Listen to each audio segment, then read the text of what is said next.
Hello, Gelly here, back talking about setting limits with the kids. I'm a big believer in positive discipline. I'm never one of these people who wants to tell you how to discipline your kids. Or they did this, so this is going to be the punishment. They did that, so we're going to punish them like this. You lose that privilege, you lose this privilege. I just love when parents start playing with their kids, connecting with them, looking at them in their eyes and seeing the turnaround in families where kids are just more naturally wanting to listen and cooperate because their emotional needs are being met. However, we need to know that we need to set limits with our kids. Kids need to know where they stand. If we're too rigid or too flexible, they are going to play with those. Right? So I like the idea of walking the middle path.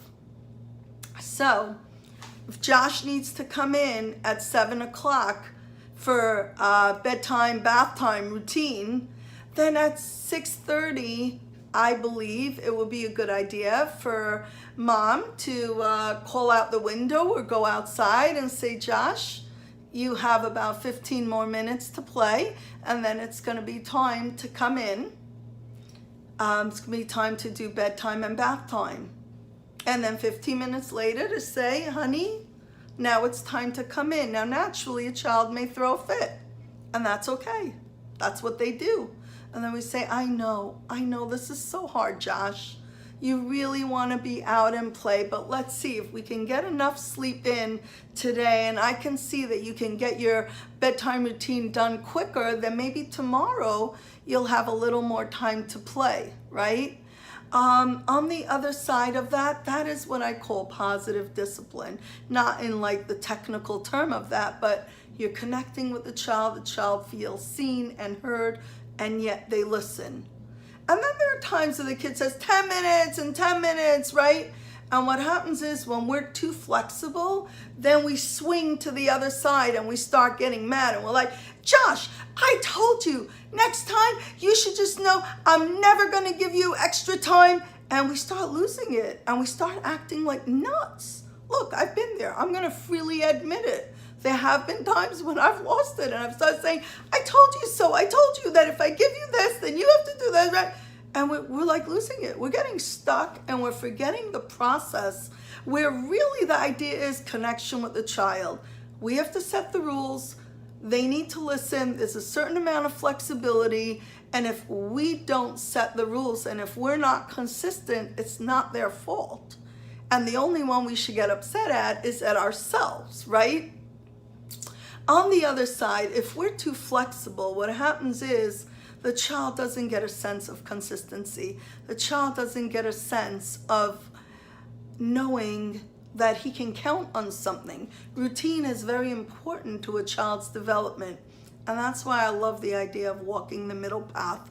I've taken that from DBT, which stands for dialectical behavioral therapy. And,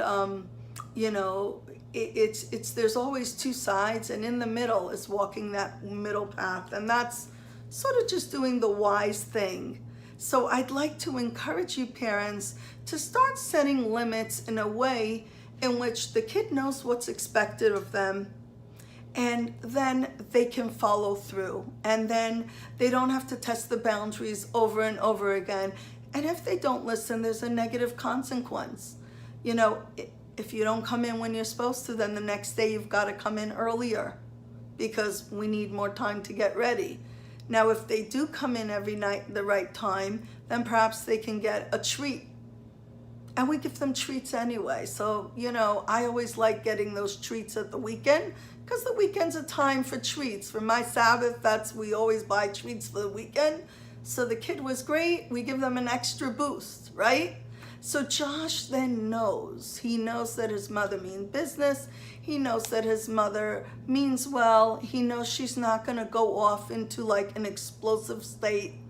And he feels good and taken care of. And then he can truly be relaxed and be a kid and play. And you as a parent can feel better about yourself because you're not going to be yelling all over the place.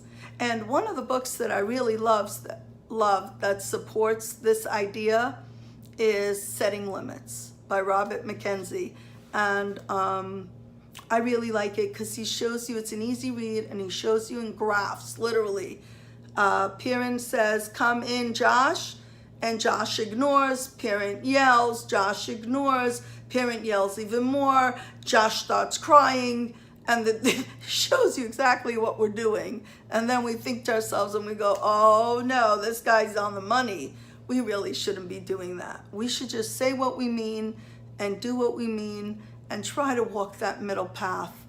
Basic, common sense rules that help children feel safe, secure, and help the household run smoothly while leaving some room for extra fun and flexibility when, the summer's around. All right, I hope this was helpful. Take care.